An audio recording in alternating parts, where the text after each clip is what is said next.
Hello friends, Ashoka इसमें आपका स्वागत है। फ्रेंड्स, हम 2024 का पेपर देखने जा रहे हैं जिसमें हमने कुछ क्वेश्चनों को लिया हुआ है यहाँ पर। उसमें हम उन क्वेश्चनों को बेसिक नॉलेज और कॉमन सेंस के थ्रू सॉल्व करेंगे। तो 25 के मैंने क्वेश्चन कुछ कराए थे, उसके बाद मैंने 24 के कुछ क्वेश्चन लिए हैं जिनको हम कॉमन सेंस से पास कर सकते हैं और इसमें बहुत ज़्यादा इसमें हमें दिमाग लगाने की जरूरत नहीं है। लेकिन एक चीज़ मैं आपको बता दूँ, कॉमन सेंस तभी आपका काम करेगा जब आपका बेसिक स्ट्रांग होगा। तो मैं बेसिक के लिए आपको बार बार बताता हूँ कि आप बेसिक को जरूर पढ़िए अच्छे से, तभी आपका जो है कॉमन सेंस टेक्निक और एलिमिनेशन मेथड काम करेगा। तो हम चलते हैं सीधे प्रश्नों पर, इधर उधर की बात न करते हुए। आप कथन को पढ़िए, निम्नलिखित कथनों पर विचार कीजिए। पहला कथन है और दूसरा ये कथन है, तो दूसरा कथन ही पहले कथन की व्याख्या करता है, ठीक है। और ये पैटर्न है, प्लस आप इस पैटर्न को देख रहे हैं 2023 से ये पैटर्न बहुत ज़्यादा पूछने लगा है, तो आप इस पैटर्न को याद कर लीजिए क्योंकि पेपर टाइम में इनको पढ़ने में भी समय जाता है।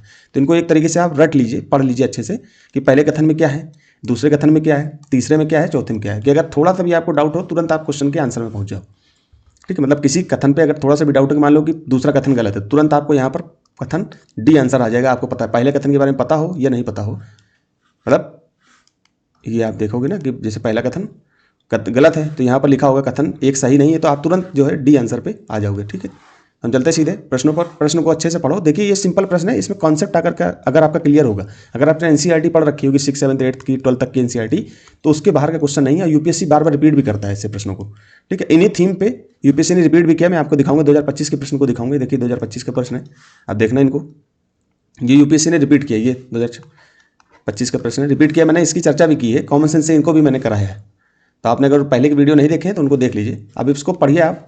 पार्थिव विकिरण की तुलना में आगामी इनकमिंग सौर विकिरण से, जिसको हम बोलते हैं शॉर्ट वेव रेडिएशन से, वायुमंडल अधिक गर्म होता है। ये आपको कैसा कथन लग रहा है, गलत है कि सही है? अब आपका मतलब बेसिक नॉलेज अगर अच्छा होगा तो आप इसको तुरंत गलत कर लोगे। कैसे कि जैसे जो है, जो हमारा पार्थिव विकिरण है, कि मान लो सूर्य, ये सूर्य है, इससे यानी जो आने वाली किरणें होती हैं इनको हम क्या बोलते हैं? शॉर्ट वेव रेडिएशन बोलते हैं, ठीक। ये पृथ्वी है हमारी, ये यहाँ पर टकराती हैं, फिर इसके बाद वापस जाती हैं ऐसे करके, लॉन्ग वेव रेडिएशन इसको बोलते हैं। जब वापस जाएंगे तो इनको पार्थिव विकिरण या लॉन्ग वेव रेडिएशन बोलते हैं, या इसको इंफ्रारेड भी बोल देते हैं, ठीक है। तो जब ये वापस गई तो ऊपर जो है वायुमंडल में क्या होती है, ग्रीन हाउस गैसें रहती हैं। उन ग्रीन हाउस गैसों में इनको क्या हो जाता है, ये जो रेडिएशन वापस गई पार्थिव विकिरण, इसका अवशोषण हो जाता है। तो ये क्या होता है, अवशोषण होने के बाद क्या होता है, यहाँ पर फिर पूरे पृथ्वी में गर्मी अधिक महसूस होती है। तो ये सिंपल मैंने पढ़ा, सिंपल पढ़ना है, बिल्कुल ज़्यादा दिमाग नहीं लगाना है। और ज़्यादा पढ़ने से प्रश्न सॉल्व नहीं होते, उल्टा कन्फ्यूजन होने लगता है। इसलिए ज़्यादा पढ़ने के बजाय बेसिक चीज़ों को पढ़िए और कॉमन सेंस से क्वेश्चन को सॉल्व करिए, और कॉमन सेंस से हो जाएगा। अब आप यहाँ देखिए कि पार्थिव विकिरण की तुलना में आगामी सौर विकिरण से वायुमंडल अधिक गर्म होता है। अब आपको खुद देखिए कि जो आगामी आने वाली जो किरण है, जिसको हम शॉर्ट वेव रेडिएशन, उससे ज़्यादा गर्म नहीं हो रहा है। जब वापस जा रही किरण, तो इससे क्या हो रहा है कि ये ग्रीन हाउस गैसें यहाँ पर इसको रोक लेती हैं, इसका अवशोषण कर लेती हैं, इसी कारण ये होता है। तो ये कथन तो आपको गलत लग रहा है ना, तो ये तुलना करके बोला पार्थिव विकिरण में ऐसा नहीं होता है। मतलब पार्थिव विकिरण में एक्चुअल में तो ऐसा होता है, लेकिन क्वेश्चन क्या कह रहा है कि पार्थिव विकिरण की तुलना में आगामी सौर विकिरण से वायुमंडल अधिक गर्म हो जाता है। तो ये गलत हो गया, उससे नहीं होता है, इससे ही होता है। पार्थिव विकिरण उल्टा लिख दिया। हमेशा यूपीएससी ऐसे ही करता है। आप क्वेश्चनों को देखोगे ना तो आपको लगेगा कि जब भी यूपीएससी उल्टा लिख रहा हो, तो जब कभी कॉमन सेंस ना काम कर रहा हो, कुछ ना हो रहा हो, आपको क्वेश्चन ज़्यादा से ज़्यादा सॉल्व करने, 70+ क्वेश्चन आपको करने, अटेम्प्ट लेना है लगभग 85+ क्वेश्चन का। तो आप जब आपको लग रहा है कि 70-75 क्वेश्चन मैंने अटेम्प्ट कर लिया, अब आगे क्वेश्चन मुझसे हल नहीं हो रहे हैं, तो ऐसे प्रश्नों की अगर आपने प्रैक्टिस करी होगी तो ऐसे प्रश्न ढूंढ ढूंढ के करने हैं, तो उसमें तुक्का भी मारा होगी तो आपका कट ऑफ क्लियर हो जाएगा। तो पहला कथन गलत हो गया, जैसे गलत हुआ तो आपका डी आंसर आ गया सीधे। अब आपको लग रहा होगा कि रट के नहीं आया हूँ मैं, आपके सामने समझा रहा हूँ, खुद से मैं सॉल्व करता हूँ, बाद में देखता हूँ आंसर, क्योंकि मुझे लगता है कि अगर मैंने पहले आंसर देख लिया तो मेरे दिमाग का विकास नहीं हो पाएगा। मैं अभी भी मैं ऐसा सोचता हूँ, अगर आप भी ऐसे करोगे तो आपको भी खुद ही महसूस होगा। अगर आपने पहले आंसर देख लिया, आंसर किसी या किसी इधर उधर से, तो आपको तुरंत समझ में आ जाएगा कि मुझे जो सोचना चाहिए वो सोच नहीं पा रहा हूँ। तो हमेशा जब भी क्वेश्चनों को सॉल्व करो तो आंसर मत देखो, पहले सॉल्व करो फिर बाद में आंसर देखो। अब दूसरा क्वेश्चन पढ़ते हैं। तो पहला गलत हो गया, तो पहली बात तो हम आंसर पे आ गए, लेकिन हमको दूसरा भी पढ़ना है कि वायुमंडल में कार्बन डाइऑक्साइड, आपको पता है CO2, और अन्य ग्रीन हाउस गैसें जैसे कि मीथेन है, CH4 है, जलवाष्प है, ये सब क्या है, ग्रीन हाउस गैसें होती हैं, ठीक है। जैसे गैसें दीर्घ तरंग विकिरण, लॉन्ग वेव रेडिएशन, यही तो मैंने बताया कि ये पृथ्वी की सतह है, इससे टकरा कर जब वापस जाती है तो इनको हम क्या बोलते हैं, लॉन्ग वेव रेडिएशन बोलते हैं, कि अच्छे अवशोषक है। ये तो बात हमने बोली थी कि ग्रीन हाउस गैसें ऊपर होती हैं, ये इनका क्या कर ले, लॉन्ग वेव रेडिएशन को अवशोषण कर लेती है, मतलब इनको सोख लेती हैं। सोखने के बाद फिर रात में ये टकरा करके फिर पृथ्वी में आती है, तो इस पृथ्वी को गर्म करती हैं। ये अपने ऐसे समझ लीजिए कि आसपास फैलती हैं इस तरह से, ठीक। तो सिंपल मुझे देखिए बहुत ज़्यादा नॉलेज नहीं है, लेकिन मैंने क्या किया, सिंपल कॉमन सेंस लगाया, क्वेश्चन आपका सही हो गया। तो पहली बात तो ऐसे ही सही हो गया पहला क्वेश्चन, दूसरा पढ़ने की जरूरत ही नहीं, लेकिन हमने यहाँ पर कुछ सीखा भी अब आपको क्या करना है, एनसीईआरटी अच्छे से पढ़ना है, ठीक है। यहाँ पर हम ये बताएंगे, बस आपको ज़्यादा हमने नहीं बताया। दूसरा क्वेश्चन पे चलते हैं हम। देखिए कॉमन सेंस, देखिए हमारी पृथ्वी कैसी है। पहले तो ये प्रश्न को सॉल्व करिए आप, क्योंकि मैं आपको प्रैक्टिस ही ज़्यादा से ज़्यादा करानी है। 2-4 क्वेश्चनों के माध्यम से भी प्रैक्टिस होगी तो हमारा दिमाग खुलेगा। भले क्वेश्चन हम कम करा रहे हो, लेकिन हम डिटेल एनालिसिस करा रहे हैं। आपको पता है कि वहाँ पर तो हम भर भर के क्वेश्चन कराते हैं, तो कुछ ना कुछ आपको प्रैक्टिस डेली मुझको करानी है प्री के लेवल पे। आप अच्छे से करिए। बाकी आपको मैं गाइड भी करूँगा। थोड़ा सा डिटेल एनालिसिस के वीडियो लेट हो रहे हैं, तो इसके लिए परेशान मत होना, क्योंकि कंटेंट बेटा जो है हमें खोज खोज करके लगाना पड़ता है, इसलिए थोड़ा सा लेट हो रहा है। हमारे पास टीम भी बड़ी नहीं है। खैर हम चलते हैं, प्रश्नों को पढ़िए आप। भूमध्य रेखा, इक्वेटर पर क्षोभ मंडल की मोटाई ध्रुवों की तुलना में अधिक है। अब आपको ये कथन गलत लग रहा है कि सही लग रहा है, आप बताओ। अब आपको पता है जैसे ये पृथ्वी है और इसके ऊपर जो है ये ध्रुव है। अब यहाँ पर 3D में नहीं दिखा सकता, लेकिन आपको पता है कि जैसे हम ये वायुमंडल है, तो आपको पता होगा कि जो वायुमंडल होता है, मान लो पृथ्वी के ऊपर है, तो ये क्या होता है, ध्रुवों पर क्या होता है, कम होता है। ध्रुवों पर क्या होता है, ध्रुवों पर आपको पता, कॉमन सेंस आपको पता है, कम आपने पढ़ा भी होगा। ध्रुवों पर क्या होता है, इसकी मोटाई कम होती है, क्योंकि यहाँ पर हाई प्रेशर होता है।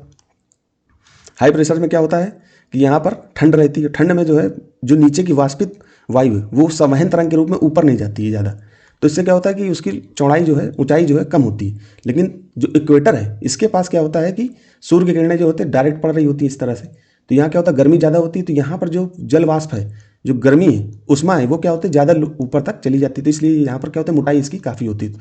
तो ध्रुवों पर जो है इसकी ऊंचाई लगभग 8 किलोमीटर के आसपास होती है, और जो इक्वेटर है इसके पास लगभग 12 किलोमीटर या 13 किलोमीटर के आसपास होती है इसकी मोटाई, ठीक है। वो ITCZ के ऊपर डिपेंड करता है कि ITCZ ऊपर नीचे होगा तो फिर भी अंतर इतना बना ही रहता है। ITCZ नीचे मकर रेखा पर आ गया तो ये हो सकता है 10 किलोमीटर हो जाए, 12 किलोमीटर हो जाए।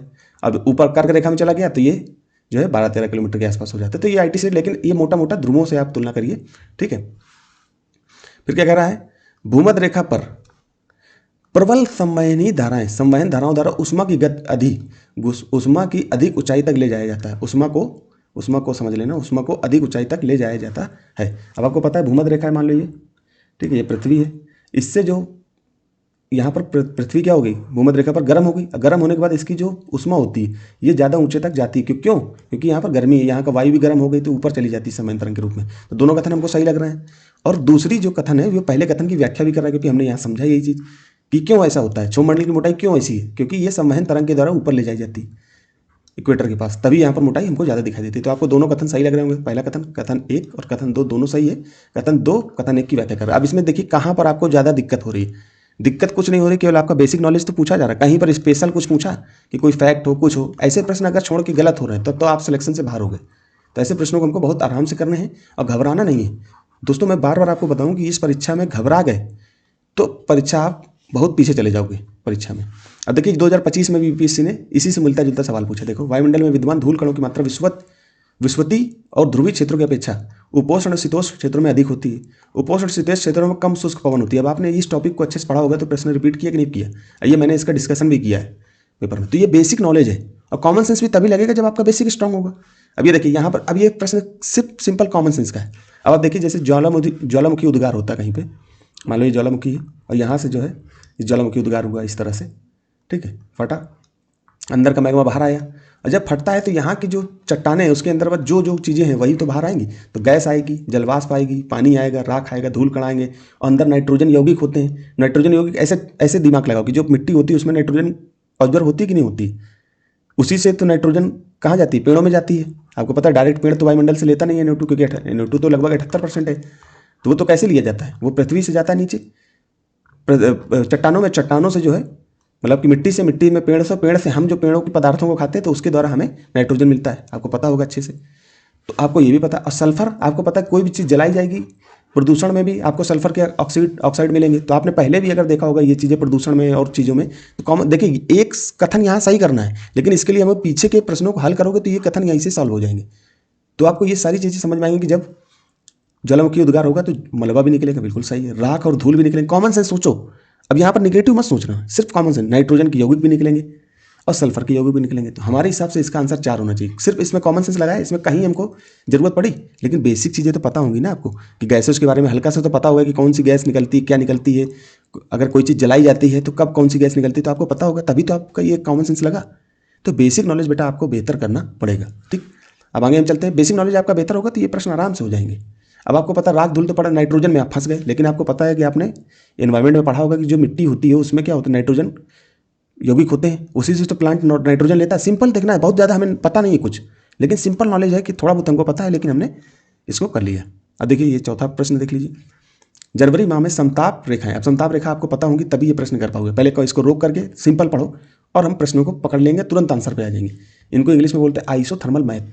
आपको पता है जहाँ पर गर्मी होगी, जैसे मान लो ये रेखा इसे चल रही है, जहाँ पर गर्मी होगी वहाँ पर ये रेखा ऊपर हो जाएगी, और जहाँ पर ठंडी होगी वहाँ पर रेखा नीचे हो जाएगी। ठीक, सिंपल आपको पता है। अब देखिए जनवरी माह में, जनवरी माह का मतलब हम सोच रहे हैं अपने उत्तरी गोलार्ध की। ठीक, समताप रेखा है मानचित्र आइसोथर्मल मैप में से जनवरी माह में समतापी रेखाएं मानचित्रों से प्राप्त कौन कौन से निष्कर्ष सही है, निष्कर्ष कौन कौन से सही है। समताप रेखाएं महासागर के ऊपर उत्तर की ओर, जनवरी माह की बात हो रही है। ठीक, अब महाद्वीप के ऊपर दक्षिण की ओर, इसका मतलब ये मान लो महासागर है, ये आपका पृथ्वी, ठीक, महाद्वीप है, ये महासागर है। अब क्या ये ऐसे रेखा आ रही है, तो ये क्या कह रहा है, समताप रेखा महासागर के ऊपर उत्तर में, तो यहाँ पर ऐसे और ऐसे चली और यहाँ नीचे आ गई। ठीक, ऐसे तो चल रही है, यही तो बोल रहा है, ये महाद्वीप है और ये आपका महासागर है। ठीक, ये चीज़ आप कैसे सही मान लोगे, क्योंकि जनवरी का टाइम है और जनवरी में क्या होता है कि चट्टान क्या होगी, ठंडी होगी। सिंपल सोचो, कॉमन सेंस लगाओ कि ठंडी, आप खुद ज़मीन में जब घूमते हो ठंड में, मतलब घर के अंदर ही चप्पल उतार करके, तो आपको ठंडा महसूस होता है कि नहीं होता। और उसी समय आप पानी को छुओ, मतलब अपने घर के पानी की बात नहीं कर रहा हूँ, अपेक्षा करें इस ठंडी ज़मीन से पानी क्या होगा, गर्म होगा। ये समुद्र की बात हो रही है, क्योंकि दिन भर इसमें क्या पड़ी, उसमें पड़ी। हम घर के पानी की बात नहीं कर रहे हैं। सिंपल आप देखो कि ऐसे होगा ना, इसको मैंने, अब यहाँ पर क्या होगा, दिन भर इसमें धूप पड़ी, तो ये अपेक्षा कर महाद्वीप की अपेक्षा गर्म, धीरे धीरे गर्म होगा, और रात तक आते आते यहाँ पर गर्मी आ गई। ठीक है, मतलब ये धीरे धीरे एक तरीके से गर्म होता है, तो ये गर्म रहेगा। और ये क्या होगा, महाद्वीप में दिन भर तो गर्मी पड़ी, लेकिन रात में उतनी उष्मा बाहर चली गई। ठीक है, टेम्परेचर डिफरेंस के कारण। तो ये कथन आपको बिल्कुल सही हो गया होगा कि समताप रेखा महासागर के ऊपर उत्तर में, मतलब उत्तर के मतलब ऊपर की ओर, और महाद्वीप के ऊपर दक्षिण की ओर, मतलब नीचे की ओर विचलित हो जाती है। बिल्कुल सही ये लग रहा है। ठीक, फिर शीत महासागरीय धाराएं, शीत महासागर का मतलब कोल्ड जो महासागरीय धाराएं होती हैं वो गल्फ स्ट्रीम। पहली बात तो यही गलत हो गया कि गल्फ स्ट्रीम क्या है, गर्म धारा है, तो यही गलत हो गया। तो पहली बात तो दूसरा गलत हो गया, तो जहाँ जहाँ दो है गलत हो जाएगा ये दो। अब पहला सही मान के हम चल रहे हैं, तो पहला ऐसे ही सही हो गया, कॉमन सेंस से बिल्कुल सही हो। अब आपको पूरा प्रश्न पढ़ने की जरूरत भी नहीं है, लेकिन यहाँ पर बोल रहा है शीत महासागरीय धाराएं गल्फ स्ट्रीम और उत्तरी अटलांटिक अथवा ड्रिफ्ट की उपस्थिति उत्तरी अटलांटिक महासागर को शीतल कर बनाती है, और समताप रेखाएं उत्तर की ओर मुड़ जाती है। पहले अब तो यही गलत हो गया, तो हमको पूरा कथन पढ़ने की या समझने की जरूरत ही नहीं। बस आपको मैं ये कहूँगा कि बेसिक चीज़ें आप अच्छे से पढ़िए, तो ये चीज़ें आपकी हो जाएंगी। समझ में आया। अब देखिए ये प्रश्न फिर से रिपीट किया है यूपीएससी 2025 में। देखो, जनवरी में उत्तरी गोलार्ध में समताप रेखाएं भूखंडों से होकर गुजरती है, विषुवत वृत्त की ओर मुड़ जाती हैं, जबकि महासागरों से गुजरती ध्रुवों की ओर मुड़ जाती है। अब देखिए सिंपल है, कॉन्सेप्ट वही है ना। जनवरी में महासागरों के ऊपर की हवा उत्तरी गोलार्ध में के भूखंड के ऊपर की हवा से अधिक गर्म होती है। अब ये सिंपल है, जो चीज़ यहाँ पर पूछी गई है सेम उसी को घुमा दिया गया। ठीक है, अब ऐसे प्रश्नों को आप अच्छे से टैकल करोगे तो ये प्रश्न आपके हाथ में हो जाएंगे। बिल्कुल परेशान होने की, घबराने की जरूरत नहीं है। ये केवल बेसिक चीज़ों से हो जाएंगे, बहुत ज़्यादा इसमें अंदर डीप में जाने की जरूरत नहीं है। तो ऐसे प्रश्नों को आप हल करिए, और भी प्रश्न हम लेकर के आएंगे, और सीसाइड भी कराएंगे आपको, कॉम्प्रिहेंशन अच्छे से आप ऐसे करोगे तो ये प्रश्न आपके होने लगेंगे, और आप लोग उत्तीर्ण भी होंगे। परेशान घबराने की बिल्कुल जरूरत नहीं, घबरा गए तो परीक्षा में बहुत पीछे चले जाओगे। इसलिए घबराना बिल्कुल भी नहीं, एक रत्ती नहीं घबराना है, बिल्कुल नहीं घबराना है। सिंपल पढ़ना है, इधर उधर विचलित नहीं होना है कि फलाने की आप तैयारी कर रहा है, ढिकाने क्या तैयारी कर रहा है, हमसे उससे मतलब नहीं है। हमको अपने से मतलब है कि हमें क्या पढ़ना है, क्या छोड़ना है। ठीक, तो यहीं तक रखते हैं दोस्तों, धन्यवाद।